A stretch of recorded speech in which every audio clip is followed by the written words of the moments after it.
지난 시간에 우리가 이 성령님에 대해서 살펴보면서 성령님은 우리의 보혜사가 되셔서 항상 우리와 함께 하신다, 이런 말씀을 드렸는데, 이 보혜사는 직역하면은 곁에 있으면서 도와주는 자, 이렇게 직역할 수 있다고 말씀을 드렸습니다. 그래서 요한복음 14장 16절, 내가 아버지께 구하겠으니 그가 또 다른 보혜사를 너희에게 주사 영원토록 너희와 함께 있게 하리니. 이 땅을 살아가는 우리가 늘 기억해야 되는 게 이 말씀입니다. 우리는 홀로 버려진 존재가 아닙니다. 하나님께서, 성령님께서 내 곁에 계시고 보혜사, 내 곁에서 도와주시는 고마우신 하나님이라는 사실을 늘 인식하는 것이 중요한데요. 근데 또 다른 중요한 한 가지가 뭐냐 하면은, 성령님은 이처럼 우리 개인의 내면에 임재하시면서 우리 개개인을 돕는 일도 행하시지만, 그러나 성령님은 이런 개인적인 차원에만 머물러 계시지 않습니다. 거시적이고도 포괄적인 차원에서 이 시대의 부흥을 주도하시는 분이 성령님이시라는 겁니다. 오늘 본문을 그런 관점으로 보셔야 되는데요, 사도행전 2장에 나오는 이 성령 강림 사건이야말로 이후에 초대교회가 그렇게 강력한 부흥을 맛볼 수 있게 된 이 원동력을 역할을 했고, 또 그런가 하면은 2000년이 지난 오늘에 이르기까지 성령님이 일하고 계시기 때문에 그 수많은 핍박과 이런저런 어려움 속에서도 교회가 오늘날까지 생명력이 유지될 수 있다는 사실입니다. 그래서 어떤 면에서는 오늘 본문에 나오는 이 오순절 성령 강림 사건이야말로 기독교 역사상 가장 중요한 사건이라고 말해도 과언이 아닙니다. 자, 근데 여기서 한 가지 주목해 볼 것이 있습니다. 이 강림하시는 성령님을 성경이 어떻게 묘사하는가 보니까요, 우리 본문 사도행전 2장 2절 3절을 한번 보시겠습니까? 호련히 하늘로부터 급하고 강한 바람 같은 소리가 있어 그들이 앉은 온 집에 가득하며 마치 불의 혀처럼 갈라지는 것들이 그들에게 보여 각 사람 위에 하나씩 임하여 있더니, 지금 오순절에 임하신 성령님을 묘사하는데 보니까 청각적으로는 급하고 강한 바람 같은 소리로 그렇게 묘사를 하고 있고요, 또 시각적으로는 불의 혀처럼 갈라지는 것으로 그렇게 묘사를 하는 겁니다. 이 바람처럼 또 불의 혀처럼, 이 표현에 대해서 여러 해석들이 가능한데요, 저는 이것들을 묵상을 해보면서 왜 성령님의 강림을 바람처럼 불의 혀처럼 이렇게 표현했을까? 그것은 강림하시는 성령님의 두 가지 부분을 강조하기 위한 것이다, 제가 그렇게 해석을 해보았습니다. 첫째로, 왜 성령님의 강림을 바람처럼 또 불의 혀처럼 임하셨다고 표현했을까 보니까요, 그것은 성령 강림 사건은 전적인 성령님의 주도하심, 성령님의 주권, 이것에 의하여 이루어졌다는 것을 강조하기 위한 표현인 것 같습니다. 요한복음 3장 8절에서 예수님이 이런 말씀을 하십니다. 바람이 임의로 불매 내가 그 소리는 들어도 어디서 와서 어디로 가는지 알지 못하나니 성령으로 난 사람도 다 그러하니라. 지금 여기서 예수님은 이 바람의 특징을 임의로 부는 것으로 특징 짓지 않습니까? 옛날에 저희 어릴 때 이제 우스갯소리 하면서 이제 퀴즈 내볼게.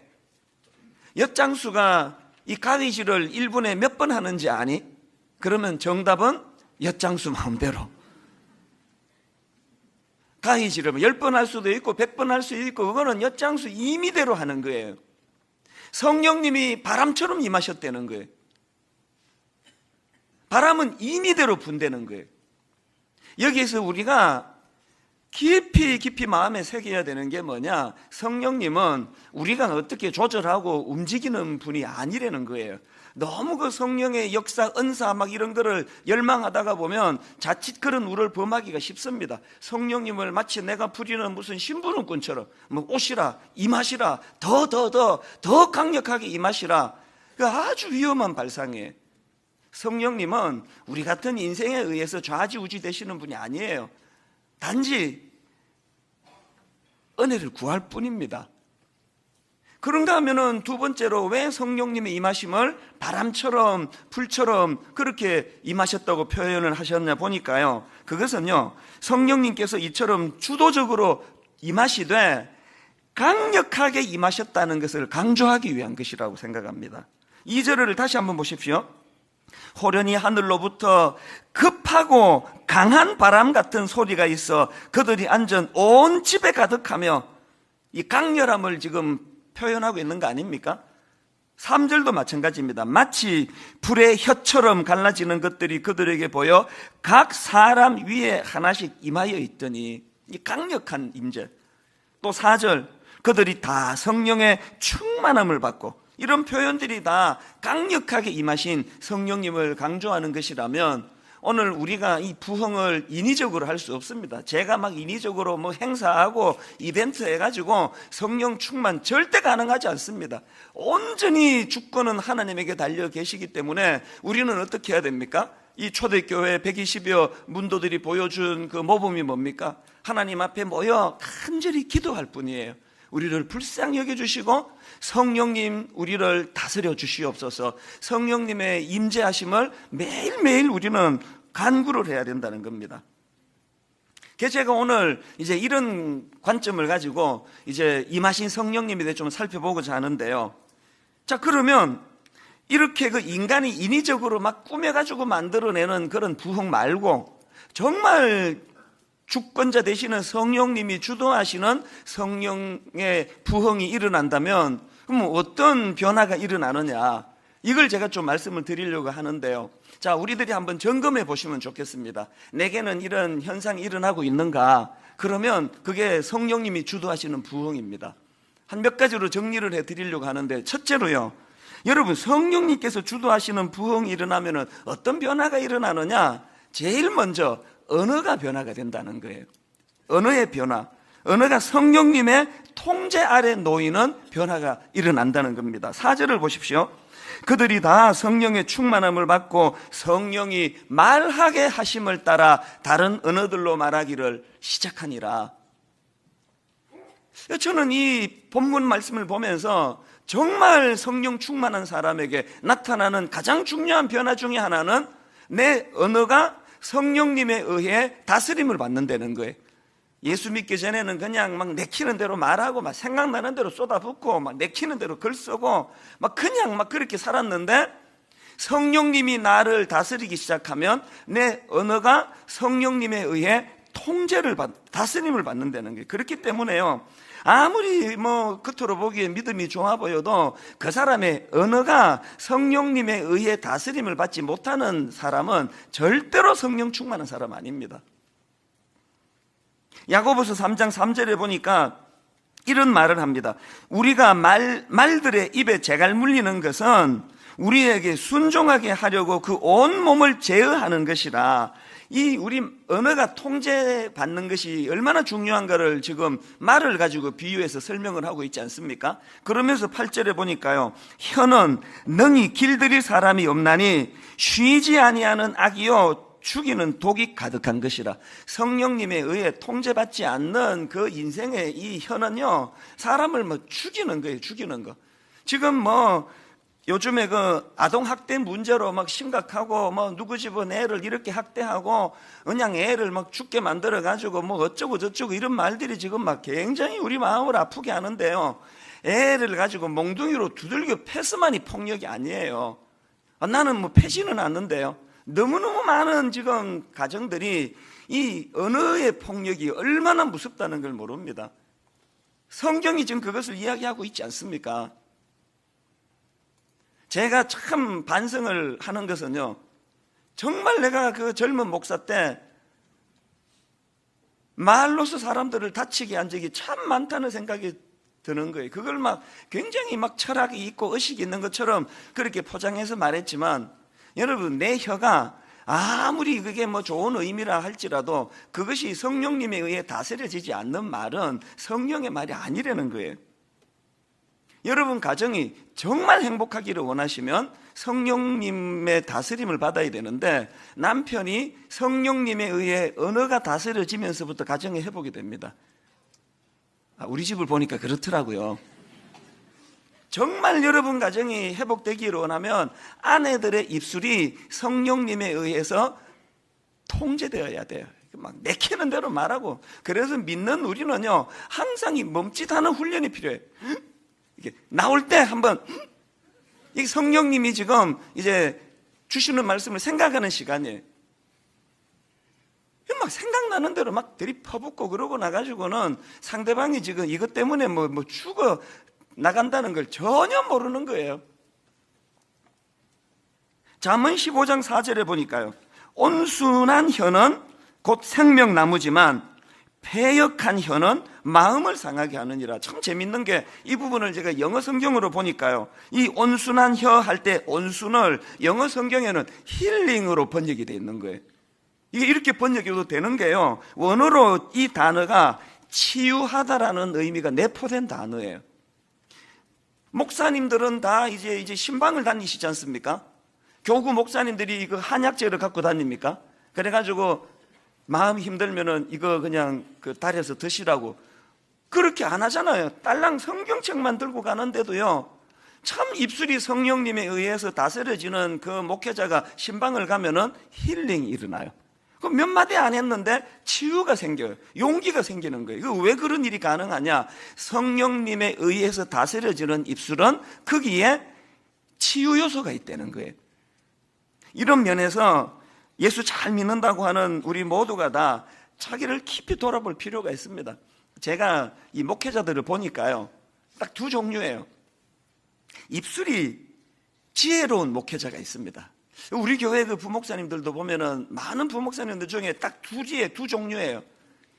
어떤 젊은 목사님은 나이도 젊은데 막 얼마나 말을 찰지게 잘하는지 듣고 있으면 기분이 좋아요. 목사님은 뭐 어쩌고 저쩌고 막 기분 좋게 다 이야기해가지고 집에 가서 정리해 보니까 목회 똑바로 하시라는 충고예요, 그게. 저 어려운 이야기를 어떻게 이렇게 지혜롭게 기분도 나쁘지 않게 내가 정말 그래야 되겠다, 그걸 깨닫도록 이렇게 해주는 교역자가 있고요. 그것도 어떤 교역자는 보면은 참 그 좋은 이야기 왜 이렇게 표현할까? 이 참 이상하다. 왜 이 좋은 이야기를 왜 이렇게 기분 나쁘게 할까?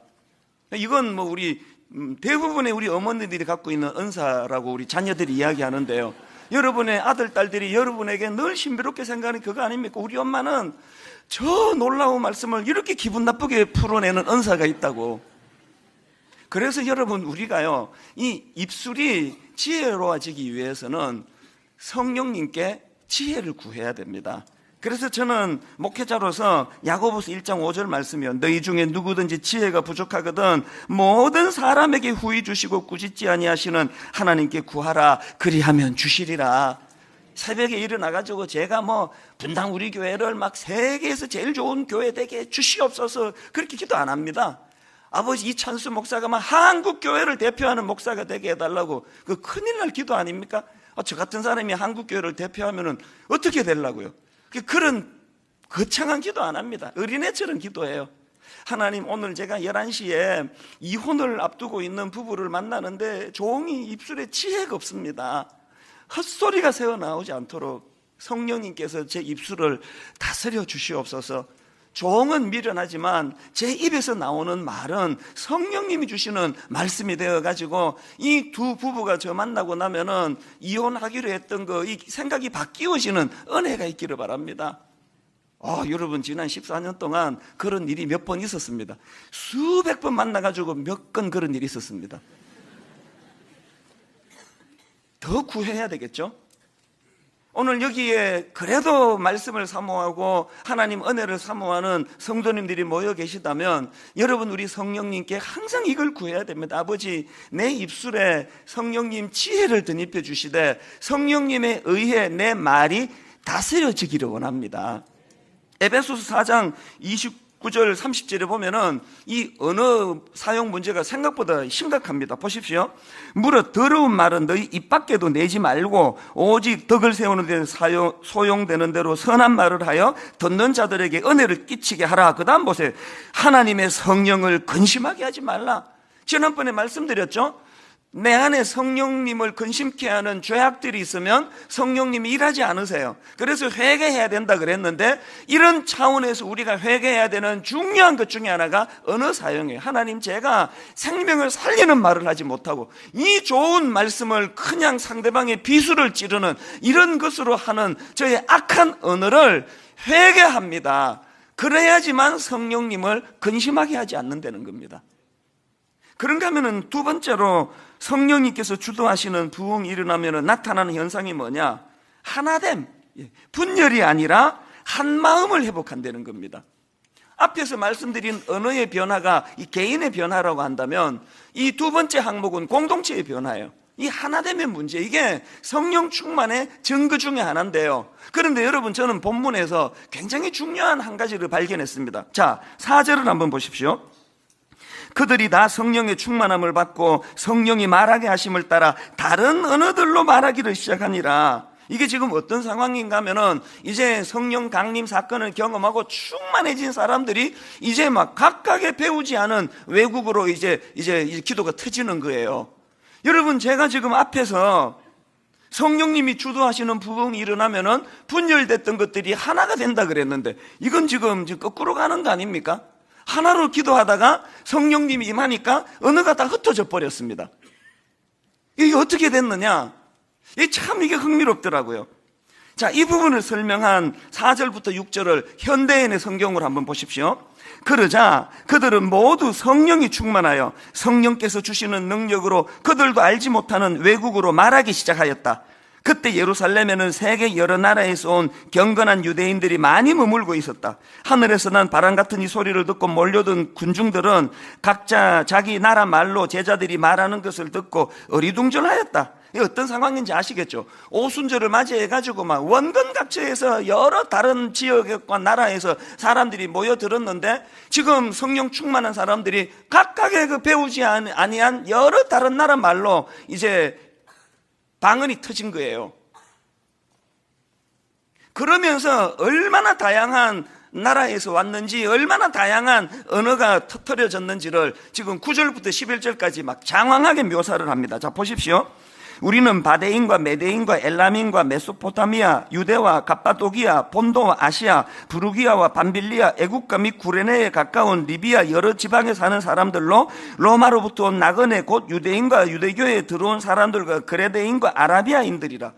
제가 옛날에 이거 읽을 때는요, 이 성경 진짜 이상하게 기록한다. 그냥 여러 지역에서 사람이 모였다 그러면 되는 걸 뭘 이렇게 알지도 못하는 나라들을, 지역들을 이렇게 열거하느냐. 이게 성경의 의도하심이라는 거예요.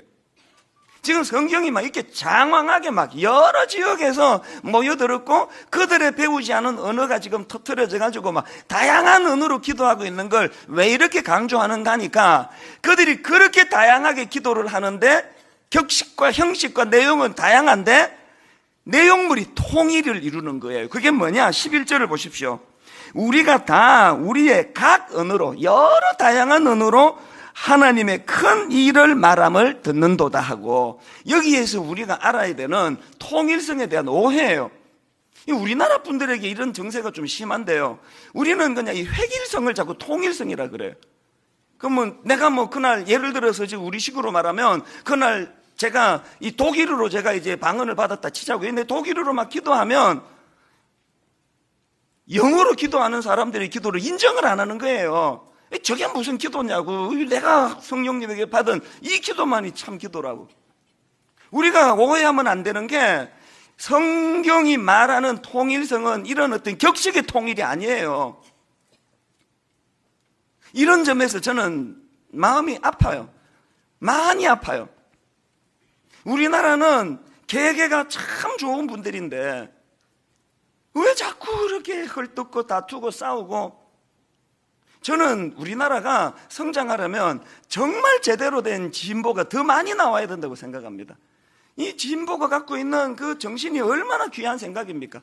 그런가 하면은 우리 주로 어른들이 갖고 있는 이 보수적인 생각이 또 이게 얼마나, 우리가 기존의 가치를 잘 지켜내는 게 얼마나 중요하냐고요. 그래서 누구는 참 진보적인 생각을 가지고 점점 더 그동안 생각하지 못했던 것들을 지경을 넓혀나가고, 그러면서도 또 참 우리의 좋은 이 보수적인 것들을 지켜나가는 것들이 조화를 이루면 좋겠는데, 그냥 또 선거가 다가오니까 뭐 억장이 무너져요. 억장이. 지금 성령님이 말씀하시는 통일성은 이 나라는 이제 막 전 국민이 다 진보다, 전 국민이 다 보수다, 이게 아니에요. 각각이 자기가 생각하는 나라 사랑하는 마음, 이웃을 섬기는 마음, 그런 아주 그냥 부패하고 타락한 그런 거 말고, 여러 다른 다양한 언어를 주시면서도 내용물을 보니까 통일된 하나님의 큰 일을 말하는도다. 교회는 어떻습니까? 맨날 그렇게 그냥 헐뜯고 싸우고 비판하고, 기도실 만들어 놓고 내 또 걱정이에요. 이게 내일 당장 이제 항의 전화 올 거예요. 뭔 기도실이 이렇게 시끄럽냐, 통성으로 기도해가지고 그냥 기도를 못하겠다, 조용히 좀 기도하자, 목사님 좀 조용히 기도하게 해주세요, 그렇게 건의가 와요. 그리고 또 이제 그런가 해보면 그 다음날 또 반대로 전화. 통성으로 좀 소리내서 기도하고 싶은데 자꾸 그걸 못하게 막는다고 막 그래가지고, 목사가 이 두 사이에 껴가지고 끼어서 지금 죽을 지경이에요. 아직 안 죽고 산 게 이게 기적이에요. 이게 교회가 계속 그러는 거 아닙니까? 조용히 묵상으로 깊이 기도하는 그 기도도 인정해 주시고요, 통성으로 부르짖어 기도하는 사람을 보면 얼마나 심령이 갈급하면 저렇게 기도하겠나, 그것도 용납해 주시고요, 여러 다양한 생각과 칼라들이 다 모이는데 내용물은 하나예요. 하나님의 큰 일을 말함을 내가 듣는도다. 제가 이제 미국 이민 생활을 끝내고 한국으로 들어와서 이제 신학대학원에 입학을 해가지고 3년 동안 이제 기숙사 생활을 했거든요. 4인 1실인데요. 참 그 추억이 많습니다. 우리 너무너무 신학생들하고 재밌게 지냈는데, 근데 제가 잊혀지지 않는 한 분이 있는데요. 이 전사님은 굉장히 독특해요. 한 10시 넘어가지고 지금 자야 되는데요, 갑자기 이분이 뭐가 출출하잖아요. 그럼 조용히 가가지고 매점에 가서 빵 하나 사 먹고 오시면 되는데, 갑자기 다 우리 전사님들 집합 다 모아요. 모아가지고 벌써 걸어왔어요. 사다리 타기 그래가지고 이제 이렇게 미국 살다 와서 뭔지도 몰랐습니다. 막 사다리 이렇게 걸어가지고 이찬수 목사님은 5,000원 당선됐었습니다. 그리고 5,000원 내놓으라 그러는 거예요. 이렇게 걸어가지고 또 자기는 1,000원밖에 안 내고, 어떨 때는 그거 안 하고 싶어요. 지금 안 먹고 싶을 때가 있거든요. 그래가지고 어떤 전사님이 오늘은 이거 안 하고 싶습니다. 그러면 꼭 그 사람이 하는 이야기가 공동체를 모릅니까? 공동체 정신에 입이 된다고 큰 마음으로 나가야 된다는 거예요. 그분이 오해하는 게 뭡니까? 공동체라는 게요, 난 사다리 안 타고 싶어도 타야 되고, 안 먹고 싶어도 이 사람이 빵 먹으니까 저녁에 나도 먹어야 되고, 이게 공동체가 아니에요. 각각의 그 사람의 고유의 생각과 은사와 기질들을 존중해 주면서 각각으로 그냥 빵 먹고 싶으면 조용히 가서 하나 그냥 자기가 사 먹고 들으면 되는 거 아닙니까? 이 다양성을 인정해 주면서 내용물에 있어서 이 통일된 거, 그렇게 다양한 언어로 기도가 터졌는데 내용은 딱 하나예요. 하나님의 큰 일을 말함이라. 여러분, 오늘 그 본문에 나오는 말씀하고 완전히 정반대로 나타나는 사건이 하나 있는데, 창세기에 나오는 바벨탑 쌓는 사건 아닙니까? 창세기 11장 1절에 보니까요, 온 땅의 언어가 하나요, 말이 하나였더라. 그토록 우리가 좋아하는 획일적인 통일이 이루어졌네요. 그런데 왜 하나님이 흩어버리시느냐고요. 말이 하나고 또 언어가 하나인데 이게 중요한 게 아니라는 게, 이게 오늘 분당 우리 교회가 얼마나 한 마음으로 단합이 되느냐, 이것보다 더 중요한 것은 이 교회가 성령님의 다스림에 의해 가지고 하나님이 기뻐하시는 일을 행하고 있는가, 이게 중요한 거 아닙니까? 그렇기 때문에 에베소서 4장 3절 4절을 꼭 명심하셔야 됩니다. 평안에 매는 줄로 성령이 하나 되게 하신 것을 힘써 지키라.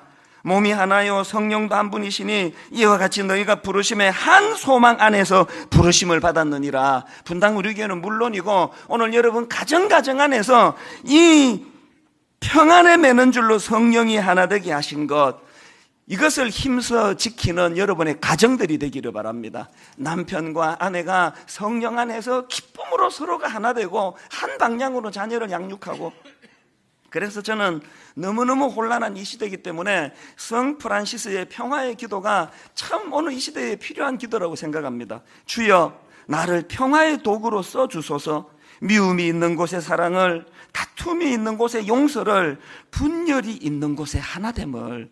그런데 여러분, 이 프란시스의 기도가 응답될 수 있는 조건은 딱 하나예요. 성령님이 나를 다스려 주실 때예요. 자, 그런가 하면은 세 번째로, 성령님이 주도하시는 부흥이 일어나면은 어떤 일이 일어나느냐? 꿈이 회복이 돼. 꿈이 회복이 되는데, 그 꿈이 약속에 근거한 꿈이라는 것입니다.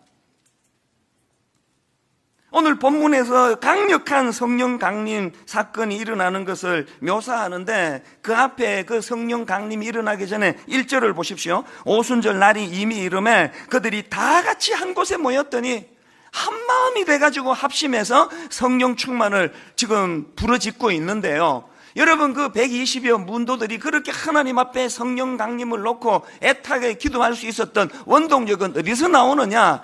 예수님의 약속하심을 근거로 한 거 아닙니까? 바로 앞에 나오는 사도행전 1장 4절 5절에 예수님의 약속을 보십시오.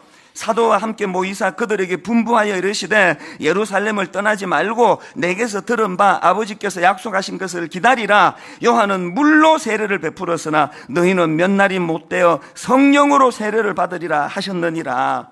지금 내가 가면 성령을 보내주시겠다는 이 예수님의 약속을 근거로 해가지고 그들이 이렇게 갈망하는 것, 이게 얼마나 중요합니까? 오늘 우리 모두가 다, 저는 무덤에 가는 그날까지 저는 꿈꾸는 목사가 되기를 원합니다. 분당 우리 교회가 이만큼 커졌고 이제 뭐 더 이룰 것도 없고, 그 생각을 하는 그날이 제가 사표 서는 날이 되기를 원합니다. 교회 사이즈는 관계없습니다. 교회는 하나님의 약속하심을 바탕으로 꿈꾸는 공동체가 돼야 되는 거예요. 가정도 마찬가지예요. 여러분 가정이 그렇게 어려워지게 된 원인은요, 밥을 굶게 돼서 그런 거 아니에요. 먹고 살만 해가지고 하나님 주시는 꿈이 가정을 견인하는 에너지가 아니기 때문 아닙니까? 그렇기 때문에 오늘 본문 말씀은 누가복음 24장 49절에서 주신 주님의 약속의 성취로 봐야 됩니다. 볼지어다 내가 내 아버지께서 약속하신 것은 너희에게 보내리니 너희는 위로부터 능력으로 입혀질 때까지 이 성에 머물라 하니라. 그냥 갈 데 없어서 성에 머문 거 아니에요. 말씀, 약속의 말씀을 바탕으로 그들에게 꿈이 있었기 때문에 그 성에 머물러 기도한 거 아닙니까? 제가 오늘 모처럼 걸어왔거든요. 봄도 되고 해가지고 모처럼 제가 이제 걸어오면서 일부 예배 때고 6시 얼만데요. 마음이 아팠습니다. 교회로 가시는 성도님들의 뒷모습이 막 너무 어깨가 처져 있는 거예요. 뭐 안 그런 부부도 있는데 막 대부분의 부부들이 세상에 이 가슴 벅찬 예배를 드리러 부부가 오면서 한마디도 안 해요. 뭐 제가 싸우다 왔는지. 그래서 마음이 아팠습니다. 야, 이 얼마나 지치고 피곤하면 이 기쁜 예배를 드리러 오는데 이렇게 힘이 하나도 없을까? 기도가 저절로 나와요. 하나님, 이 성도들이 저렇게 피곤하고 지친 상태로 터벅터벅 그냥 의무적으로 교회를 나오지만 오늘 예배 시간에 강한 성령님의 일하심을 경험하고 이 문을 열고 나갈 때는 막 활기찬 하나님이 잃어버린 꿈을 회복시켜 주시기 때문에 기쁨으로 이 문을 열고 나가게 되기를 바랍니다. 더 중요한 거, 부부간에 대화하면서 가세요. 대화하면서. 그렇게 꼭 싸운 사람들처럼 할 말도 없고 뭐 꿈이 없으니까 할 말이 없죠. 뭐 기껏 하는 이야기는 뭐 큰애는 성적이 잘 나왔나 어쨌나. 그래가지고 그 경기도 외곽에 가보면은 식당에서 저 두 사람이 남녀가 밥 먹는데 이게 이제 불륜인지 부부인지 맞추는 건 딱 하나밖에 없대잖아요. 저잘 이야기 잘하고 막 밥도 먹여주면 100% 불륜이래요.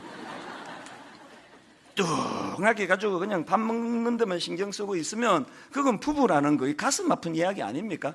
저는 오늘 성령님이 여러분 가정에 식어버린 꿈을 회복시켜 주셔가지고 막 부부간에 그냥 막 잠자는 것도 잃어버리고 성령님이 회복시켜 주신 꿈을 나누는 그런 가정이 되시기를 바랍니다. 너무 엄청난 걸 구하면 아멘도 안 해요. 아이, 바랄 걸 바라야지, 우리 부부한테. 성령님이 임하시면 그 일도 가능한 줄로 믿습니다. 그래서 여러분, 베드로가, 저는 참 멋있어, 이 본문의 베드로가.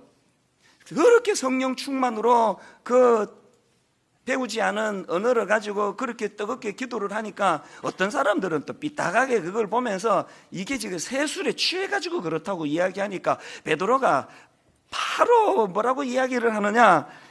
사도행전 2장 16절 17절을 보십시오. 이는 곧 선지자 요엘을 통하여 말씀하신 것이니 일러서되 하나님이 말씀하시기를 말세에 내가 내 영을 모든 육체에 부어주리니 너희의 자녀들은 예언할 것이요 너희의 젊은이들은 환상을 보고 너희의 늙은이들은 꿈을 꾸리라. 이 예언이 성취된 사건이라는 거예요. 베드로의 요지가 뭐예요? 우리 술 먹은 거 아니라는 거예요. 술 취해서 이런 게 아니고 우리가 하나님의 약속하신 말씀을 근거로 해가지고 그 약속을 가지고 하나님께 구했더니 성령님께서 그것을 성취해 주신 가슴 벅찬 사건이 너희들이 보고 있는 이 사건이다. 오늘 우리가 세상 사람들이 교회를 향하여 비난할 때 베드로처럼 이렇게 멋있게 말해줄 수 있는 말이 없어서 초라한 거 아닙니까? 저는 26년의 세월 동안 이 말씀을 붙잡았습니다. 왜 그러냐? 신학교 들어가는 날부터 오늘 아침에 이르기까지 저는 저희 어머니의 꿈이 이루어져서 목사가 된 사람이거든요. 저희 아버지가 목사님이신데도 불구하고 말을 더듬으시니까 얼마나 그게 마음이 아프겠습니까? 속에는 막 성령의 불이 막 끓어오르는데 말 더듬으시는 분이요, 에너지가 많아서 그런 거예요. 막 속에는 성령의 불이 막 선포하기를 원하는데 말을 더듬으시는 거예요. 어떻게 해서든지 간에 본인의 그 연약한 것을 치유받고 은혜 받아가지고 교회를 하나님 앞에 부흥을 원하는데, 그래서 아버지가 40일 금식기도 무리하셨어요. 물도 안 드시고 막 그렇게 금식하시면 이건 애당초 무리 아닙니까? 그렇게 하다가 아버지가 돌아가셨는데 제가 우리 어머니에게 참 눈물나게 감사한 게 뭔지 아십니까?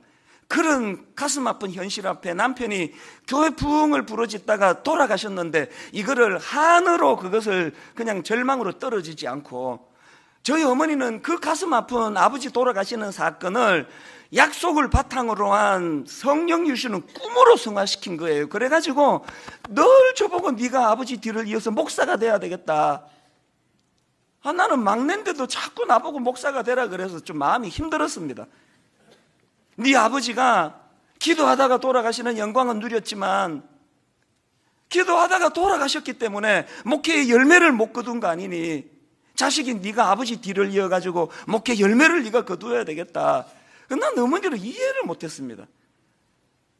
하나님 원망하고 그냥 하나님이고 뭐고 질렸다 이렇게 무능한 하나님 나는 이제 못 믿는다. 짐 싸라 우리 부처님한테 간다. 그래야 되는 것 같은데 어머니는 그렇게 비참하게 아버지가 돌아가시는 그 가슴 아픈 사건을 그런 울분과 한으로 그것을 전락시키지 않고 약속을 바탕으로 한 꿈으로 성화시켜가지고 저에게 30살이 될 때까지 어머니 기도가 멈추질 않아가지고 제가 신학교로 갔는데 제가 딱 목사가 되고 나니까 어머니가 꾸신 꿈이 이런 거구나 이해가 되기 시작하는 거예요. 그래서 26년의 세월 동안 여러분 모두가 다 알고 계시지만 제가 무슨 실력이 있기를 합니까? 의식이 있기를 합니까? 영어를 잘합니까? 호감 가는 얼굴을 내가 가졌습니까? 또 있습니까? 평소에 하고 싶은 얘기 다 해보세요. 아무것도 없는 인생 아닙니까? 그러나 여러분 성령님이 주시는 꿈을 가진 자들, 그 꿈을 가지고 달려나가니까 26년의 세월이 꿈꾸는 것 같았습니다. 저는 지금 56살인데요 저의 66살이 막 너무너무 기대가 되는 거예요. 세상에 하나님 46살에 저보다 이렇게 아름답게 빚어가십니까? 46살 때는 세상에 36살 때 제가 얼마나 미숙했는데 이렇게 저를 빚어가십니까? 세상에 26살 때 저는요 철딱선이 없기를 말로 다 할 수 없었는데 성령님이 꿈꾸게 하시니까요. 지난주 말씀드렸던 그 박성일 형제 루게릭 병으로 지금 침대에 꼼짝없이 누워 대소변 다 도와줘야 되고 유일하게 움직이는 건 눈동자밖에 없는데 무려 이런 생활 14년의 세월이 지났지만 이 형제를 지탱하게 하는 힘이 뭡니까? 그 연약한 육신 안에 그 영혼을 주장하시는 성령님께서 성령님과 함께하는 자들에게 약속을 바탕으로 한 꿈을 주시기 때문에 이 꿈이 이 형제를 지금도 가슴 뛰게 만드는 거예요. 제가 그 집에 신방 갔을 때도 그 여러분 유일하게 지금 눈 껌뻑껌뻑거리는 것으로 자기 의견을 표현할 수밖에 없는데 그날 이 형제가 제게 부탁한 게 뭔지 아십니까? 목사님 저 좀 도와주세요. 일어날 수 있도록 도와달라는 게 아니에요. 이 루게릭 병으로 고통하는 환자들과 가족을 위하여 병원을 내가 건립하고 싶은데 목사님 이것 좀 도와주세요. 이 놀라운 이야기 아닙니까? 도대체 누가 장애인입니까? 마음만 먹으면 어디든 갈 수 있고 마음만 먹으면 무엇이든 할 수 있으면서 손발 다 묶여가지고 아무 꿈도 없고 왜 사는지도 모르고 맨날 나오는 그런 죽고 싶다 죽고 싶다. 어떻게 된 일이냐고요. 비록 온 몸을 마비가 돼가지고 눈동자밖에는 못 움직이지만 그 성령님이 붙잡아 주시는 이 형제. 그래서 여러분 오늘 예배 마치고 여러분에게 이거 지금 루게릭 요양병원 건립을 위해 가지고 이 지금 이 팔찌를 판매를 하는데요.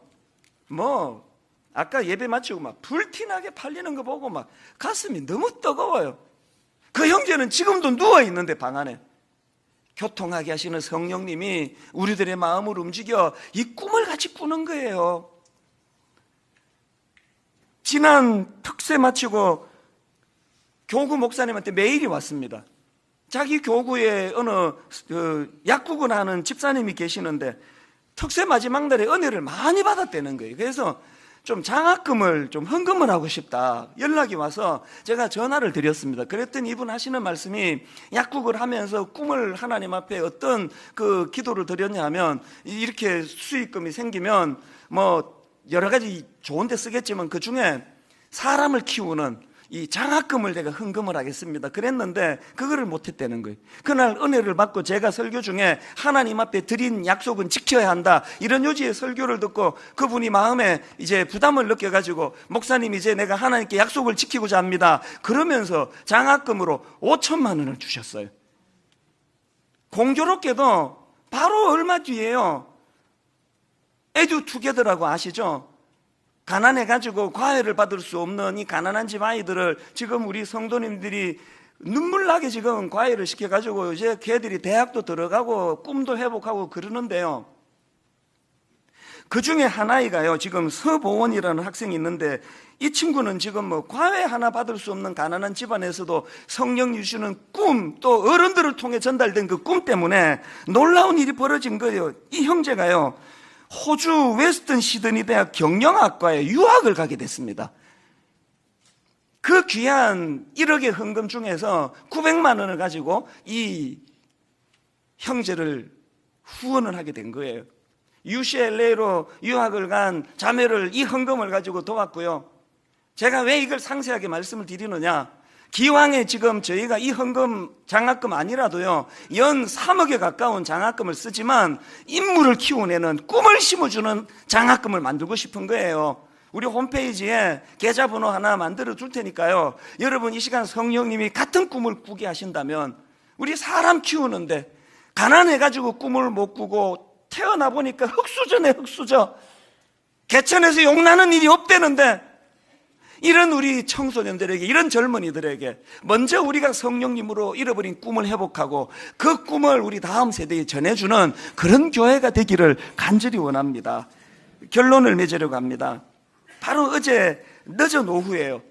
대략적으로 이제 설교를 마무리하고 이제 가방을 챙겨가지고 집으로 딱 들어가려고 하는데 책 하나가 눈에 뜨이는 거예요.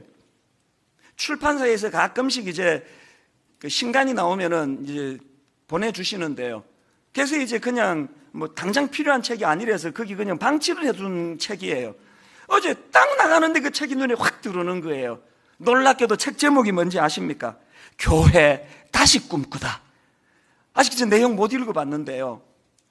일하시는 성령님, 그래서 제가 그 책을 집어들었습니다. 그랬더니 그 책을 구입하면은 비닐로 이런 엽서를 거기에 몇 개다 꽂아주는데 제일 앞에 엽서가 이거였습니다. 이사야 60장 22절. 그 작은 자가 1000명을 이루겠고 그 약한 자가 강국을 이룰 것이라. 때가 되면 나 여호와가 속히 이루리라. 성령이 주시는 꿈을 설교하는 저에게 방점을 찍어주시는 하나님, 이 하나님이 여러분의 하나님인 줄 믿습니다. 이제 하나님, 우리 이 세 가지를 마음에 담고 아버지, 내 입술이 성령님에게 통제되기 원합니다. 하나님, 공동체적으로 다양한 성도들이 모여 있지만 내용적으로 한 방향 하나님의 큰 일을 말하는도다. 그런가 하면은 약속에 근거한 잃어버린 꿈을 되찾고 회복하는 그런 교회가 되기를 원합니다. 이것이 부흥인 줄 믿습니다. 오늘 말씀을 요약해 놓은 찬양이 있는데요, 본문 말씀을 가지고 만든 찬양입니다. 마지막 날에 내가 나의 영으로 모든 백성에게 부어주리라. 우리 손뼉 치고 기뻐하면서 의욕을 가지고 힘을 내면서 이렇게 찬양하기 원합니다. 가사를 생각하시면서 마지막 날에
이럴 거예요 more than I can say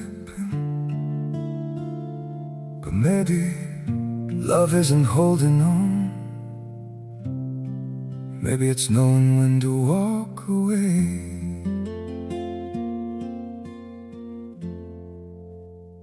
We try to hold what we're slipping through like sand running from our hands. Every promise started losing shape. We couldn't be what we once planned. Your eyes would look right through mine, like you were already gone. We stayed too long in a fading light, trying to prove we still. It hurt 거예요 more than I can say, but maybe love isn't holding on. Maybe it's knowing when to walk away.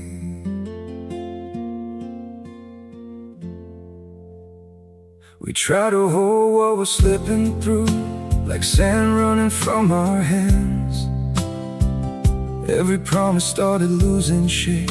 We couldn't be what we once planned. Your eyes would look right through mine, like you were already gone.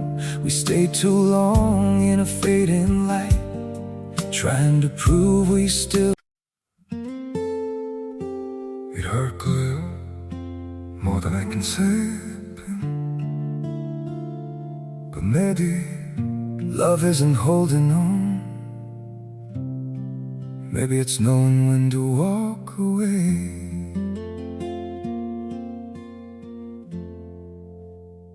We try to hold what we're slipping through like sand running from our hands. Every promise started losing shape. We couldn't be what we once planned.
사건이에요.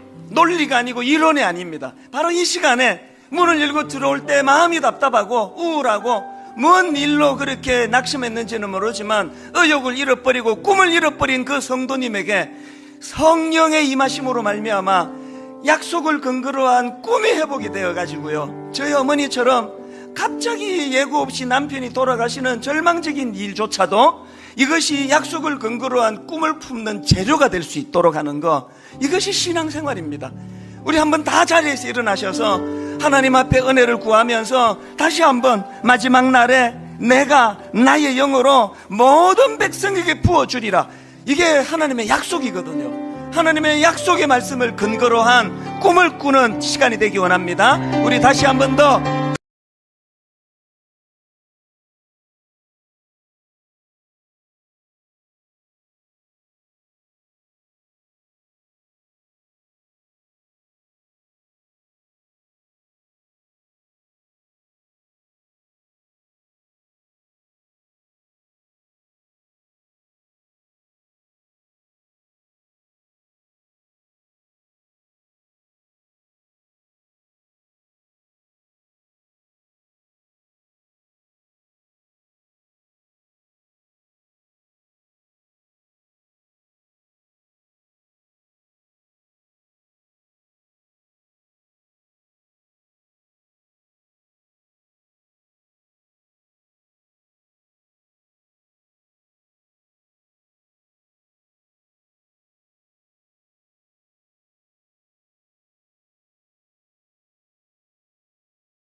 주의 나라 임하시네.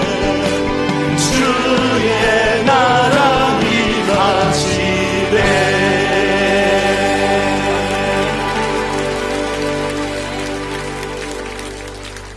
같이 기도하시겠습니다. 그 작은 자가 1000명을 이루겠고 그 약한 자가 강국을 이룰 것이라. 때가 되면 나 여호와가 속히 이루리라. 이 약속의 말씀을 붙잡고 아버지 하나님, 꿈없이 살아가던 지난 시간들을 돌아보고 회개하며 갑자기 남편이 돌아가시는 그 가슴 아픈 사건조차도 약속을 바탕으로 하는 꿈을 꾸는 재료가 될 수 있다고 한다면, 오늘 우리가 겪고 있는 이 아픔, 상함, 약속을 바탕으로 한 꿈꾸는 재료가 되고 도구가 되는 줄 믿습니다. 성령님을 의지하고 그분과 더불어 동행하며 내 입술이 성령님에 의하여 다스려지고 진정 하나가 이루어지는 은혜를 누리며, 그렇게 성령 주시는 꿈을 회복하며 그렇게 달려가는 우리 가정, 또 우리 교회, 또 한국 교회 되도록 인도하여 주시옵소서.